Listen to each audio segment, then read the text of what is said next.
आता आपल्या आवडत्या मालिकेचे संपूर्ण भाग मालिका प्रसारित झाल्यानंतर लगेचच पाहू शकता फक्त सन नेक्स्ट वर. भारतातील प्रेक्षकांसाठी मोफत सेवा. विषय बोलतेस ते तरी सांग. मला बोलताना पण चीप फील होतंय मम्मी. तुम्हाला कोणाला काहीच कळत नाहीये का?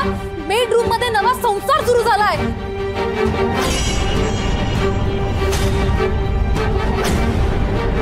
रोहितचा आणि तुमच्या या चीप मेडचा.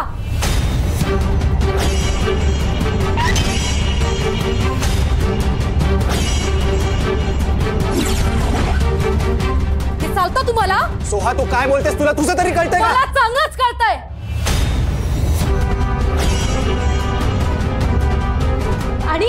आणि या घरातल्या प्रत्येकाला हे माहित असणार म्हणून तुम्ही सगळे गप्प बसलात ना. असंही तुझ्यासाठी पार्टनर हवा होता ना यांना. आता सुखाचा संसार सुरू झालाय म्हणल्यानंतर सगळे गप्प बसलेत.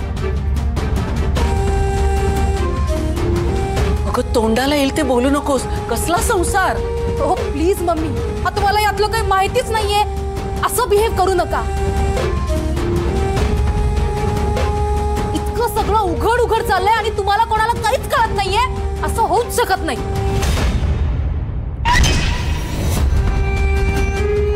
परत नवीन ड्रामा. या घरात शांतता मिळूच शकत नाही. कशी मिळणार आहे शांतता? कशी मिळणार आहे? ही तुमची मेड आहे ना या घरात. रोहितची बिझनेस पार्टनर होता हिला त्याचं लाईफ पार्टनर व्हायचंय. या तुमचा सो कॉल्ड संस्कारी मेडला. तुझ्या जिभेला काही हाड? बोलण्याआधी थोडासा विचार तरी करायचास. सोहा, बाळा गैरसमज होतोय तुझा. गौरी आणि रोहित एकत्र असतात. इनफॅक्ट रोज रात्री एकत्र असतात. पण फक्त कामामुळे ना. कामाची वेळ आहे रात्रीची. हा, तुम्ही जाता का रात्री ऑफिसला? बोला ना. नाही जात. अगं नवीन बिझनेस सुरू झालाय ना त्यांचा. सुरुवात आहे म्हणून एकमेकांसोबत रात्रीचा टाइम स्पेंड करायचा. तुम्हाला तरी पटतात का ही रिझन्स? हा, ही वेळ आहे रात्री एका पुरुषाला घरी बोलवायची. You cheap. हो बघा ना ही काय बोलतेय. राजनपा प्लीज प्लीज तुम्ही मला समजावू नका. हे सगळं तुम्हाला राईट वाटतंय?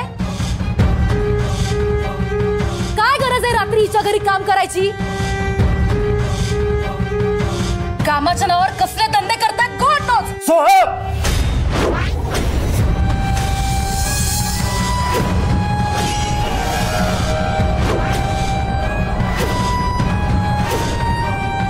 हे एका सभ्य माणसाचं घर आहे. तोंडाला येईल ते बरळू नकोस. या सभ्य माणसांच्या घरात हे धंदे चालतात वाटतं तुम्हाला? हा, राजनपा मी लहान नाहीये. या दोघांचं एकत्र रात्री काम करणं, डीम लाईट मध्ये बसणं सगळं कळतं मला. माझा रोहित एकटा पडलाय ना. तिला इतका चान्स मिळालाय आणि हाही अडकलाय तिच्यात. त्याच्या इनोसंट स्वभावाचा फायदा घेते ही तुमची चीप मेड. तिला पैठणकरांचा पैसा, प्रॉपर्टी आणि माझी जागा घ्यायची आहे.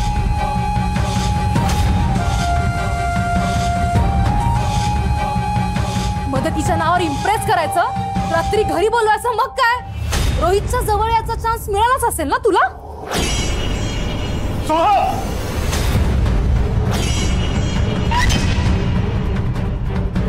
तू वाटेल ते बोलतेस ना.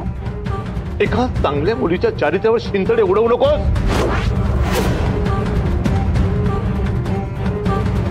माफी माग गौरीजी.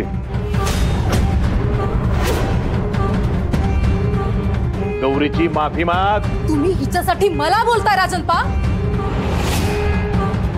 सगळी मजा मारणार ही आणि मी हिची माफी मागायची? मी का मागू माफी? हिच्यासारख्या चीप मुलींचा प्लॅन मला चांगलाच माहितीये.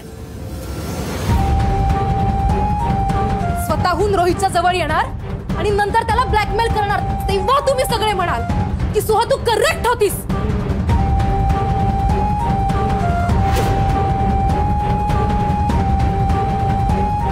सोहा मॅडम, ओ तुम्ही हे काय बोलताय? असा विचार माझ्या मनात कधी नाही आला हो. मला रोहित सर मोठ्या भावासारखे आहेत हो. ए शट अप.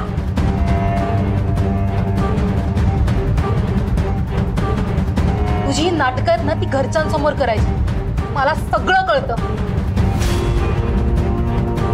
सोहा, अगं एका मुलीची आई आहे गौरी, तू सुद्धा आई आहेस. तुला काहीच वाटत नाही का हे असं बोलताना? त्यापेक्षा हिला विचारा ना, हिला असं वागताना काहीच लाज वाटली नाही का? आणि कसली मुलगी? हा, हे मुलगी आहे ना ड्रामा आहे. कुठेतरी असं तोंड काळ केलं असेल म्हणून हिच्या नवऱ्याचा पत्ता नाहीये. सोहा, मी कोणाचं काही ऐकून घेणार नाही.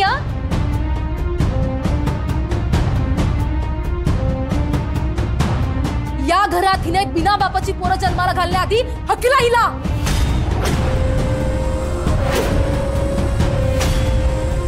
ए, जे धंद्यात ना कुठेतरी बाहेर करायचं, दुसऱ्यांच्या घरी जाऊन करायचे. चल. सोहा मॅडम, अहो काय बोलताय तुम्ही? असे घाणेरडे आरोप करू नका माझ्यावर. हे बघा, मी असा विचार कधीच नाही केलाय. बघा, विश्वास ठेवा माझ्यावर. झाला, पुन्हा मेलोड्रामा सुरू झाला तुझा. अशी निघणार नाही. चल. तुला काहीतरी गैरसमज झाले. ऐक बाप.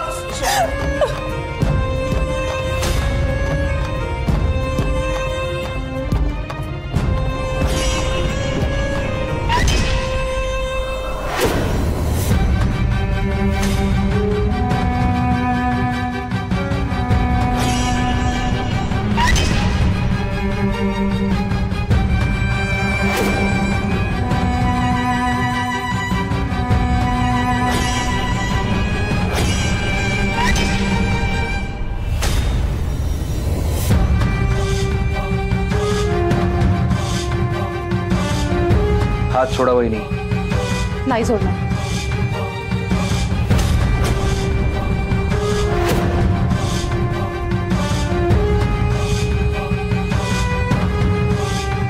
हात सोडा गौरीजींचा. Rudra, not this time. Okay, मी आता हिला या घरात नाही राहू देणार. चल. पुढच्या एका सेकंदात जर तुम्ही गौरीजींचा हात सोडला नाही तर मीच रोहितला तुम्हाला डिवोर्स द्यायला सांगेन.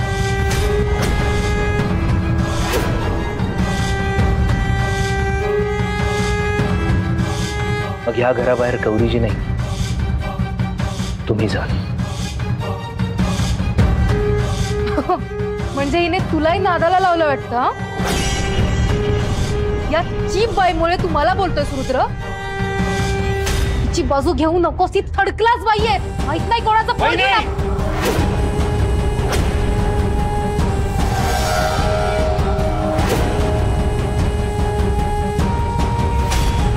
हात सोडा.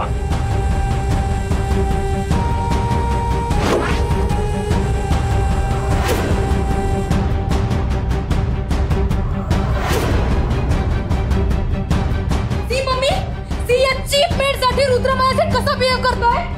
बस झालं वहिनी.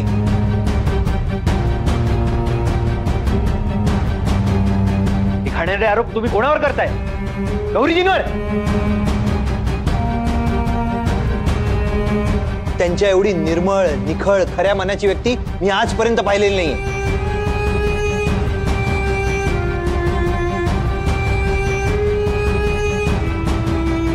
हे सगळे विचार आहेत ना तुमच्या डोक्यात आहेत.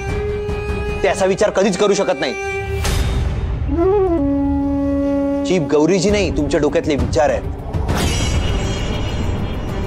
त्यांनी आजपर्यंत ह्या घरासाठी जे केलंय ना ते घरातल्यांनाही कोणाला जमलं नाहीये. आणि त्यांच्या वागण्यावर शंका घेणं म्हणजे निर्लज्जपणा करण्यासारखं आहे.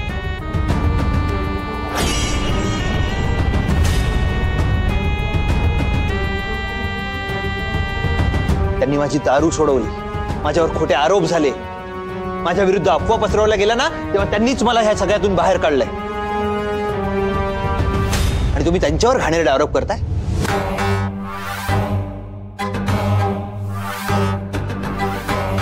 आणि हे सगळं त्यांनी जे केलंय ना ते या घरावरच्या प्रेमापोटी.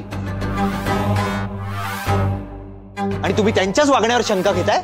जे तुम्हा सगळ्यांना प्रेम वाटतंय ना, तो प्लॅन आहे. हा सगळा प्लॅन आहे रुद्र. प्लॅन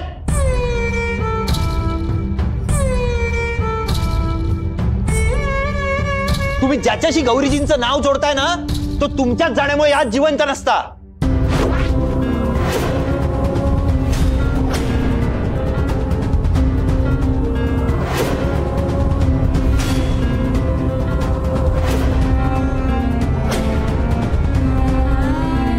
गौरीजींनी वाचवलंय त्याला. काय रे, तू तुझ्या बायकोला सांगितलं नाहीस तू गौरीजींमुळे जिवंत आहेस ते? रुद्र, अरे काय बोलतोयस तू?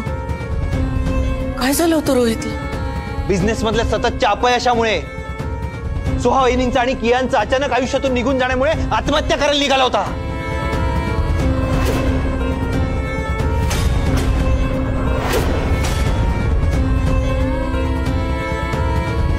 तरी नशीब गौरीजींनी वाचवलं, नाहीतर आज रोहित आपल्यात नसता.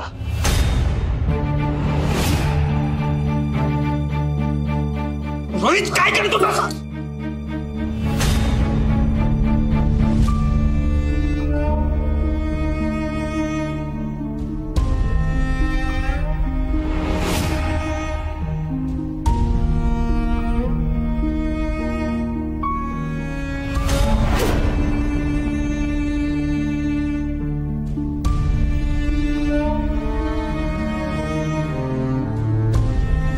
रोहित,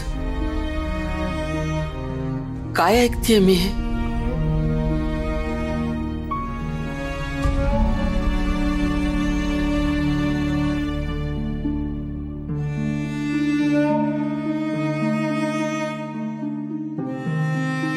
यासाठी तुला मोठं केलं होतं, यासाठी मोठं केलं होतं, स्वतःचं आयुष्य संपवण्यासाठी. सांग ना, यासाठी मोठं केलं होतं का तुला? अरे प्रत्येकाच्या आयुष्यात खचून जाण्याचे प्रसंग येतातच. अरे म्हणून काय कुणी आयुष्य संपवतं का स्वतःच? हा कुठला मार्ग आहे? तुझ्या मनात असं काही येत होतं? आपल्या आईला काहीही सांगावं असं नाही वाटलं का तुला?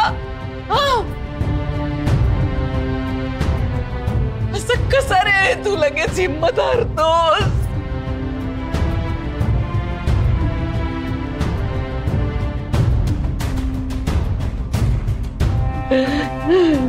नंदाई तू शांत हो. नंदाई तू शांत हो. ती वेळ निघून गेली आता. रोहित पुन्हा नाही करणार असं काही. पुन्हा असं करायचं असेल ना, तर आधी तू माझा जीव घे, मग कर काय करायचं. नंदाई, नंदाई तू शांत.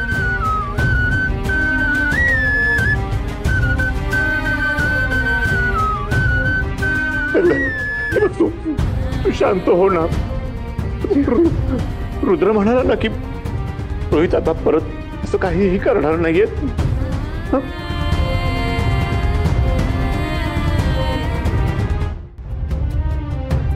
I am sorry Rohit. तुम्हाला सांगितलं होतंस कोणाला सांगू नको, पण माझ्याकडे दुसरा पर्याय नव्हता.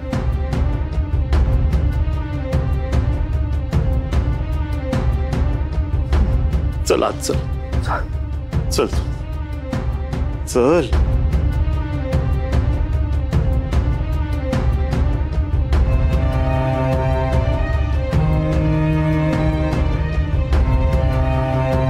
सोहा, मी हात जोडते तुझ्या पुढे. माझ्या मुलाच्या आयुष्याची भीक मागते. नको त्याच्याशी अशी वागूस. अगं आपण बायकोला साथीदार म्हणतो, त्याची साथ नको सोडूस तू. माझ्या मुलाला मला पुन्हा गमवायचं नाहीये ग.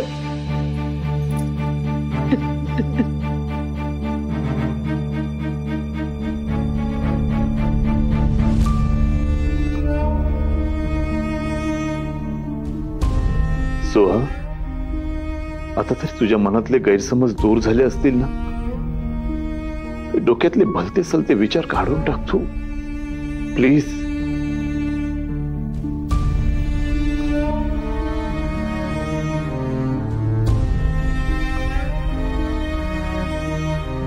आई, बाबा,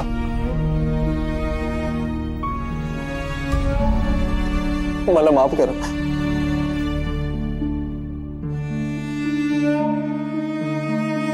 माझ्याकडून खूप मोठी चूक होणार होती.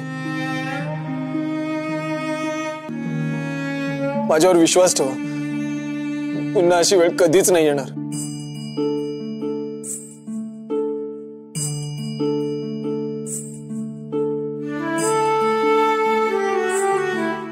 कारण मला माझा मार्ग मिळाला.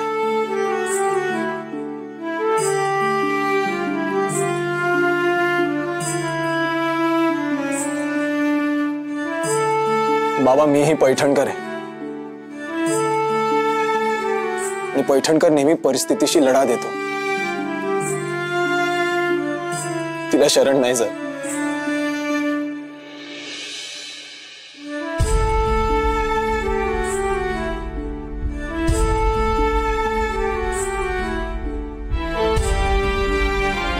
मीही कायम लढा देत राहीन.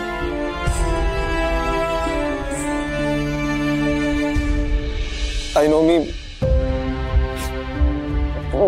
खूप त्रास दिलाय तुम्हाला. मी यापुढे नाही देणार.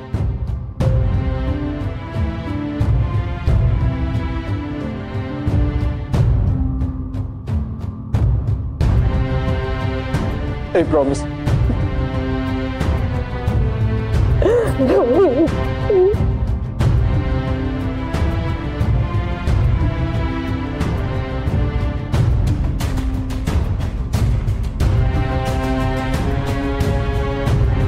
चॉयनी, आता तरी कळलं गौरीजींनी रोहितसाठी काय केलं ते.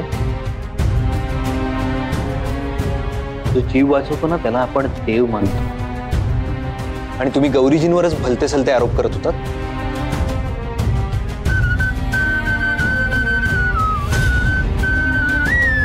यापुढे गौरीजींबद्दल बोलताना ना जरा विचार करा.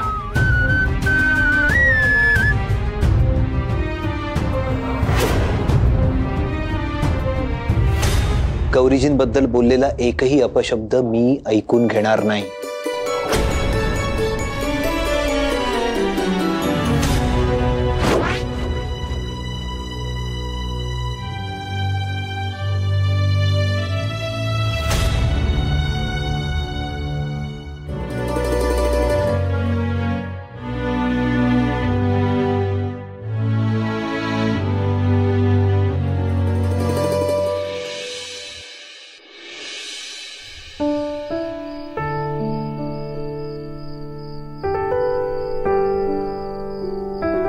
गौरीजी,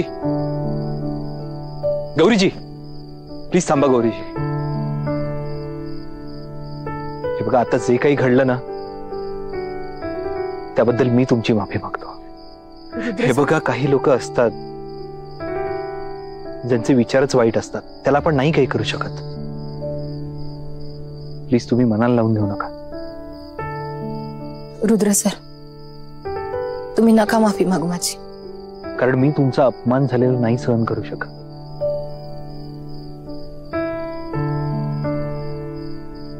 मला सवय अपमानाची. आतापर्यंतच्या आयुष्यात सगळ्यात जास्त कोणी सोबत केली असेल ना तर ती अपमानानेच केली.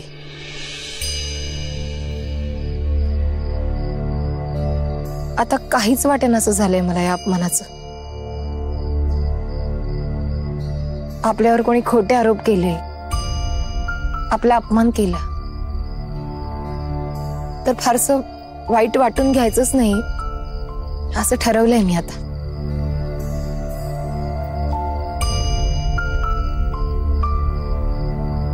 कारण मी सतत माझ्या आयुष्यात अपमानांचाच विचार करत राहिले तर माझं आयुष्य दुःखातच निघून जाईल, नाही का? आणि तसंही ज्याला मानच नसतो त्याच्या अपमानाला कुठे किंमत असते या जगात. असं नका म्हणू गौरीजी. माझ्या मनात तुमच्याविषयी खूप आदर आहे आणि एक दिवस अख्खं जग तुमचा आदर करेल.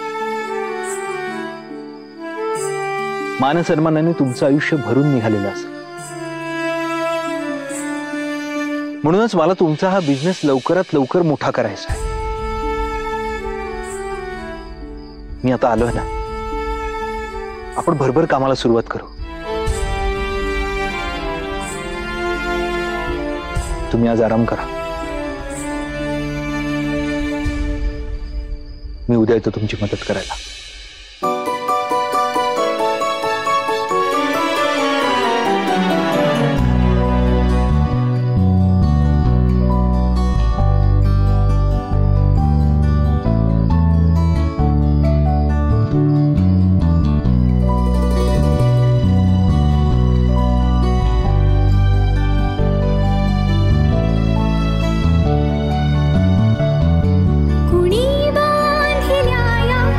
रेशीम गाठीना कधी सुटणाऱ्या सोबत पुली 7 जन्मांची रख रख त्या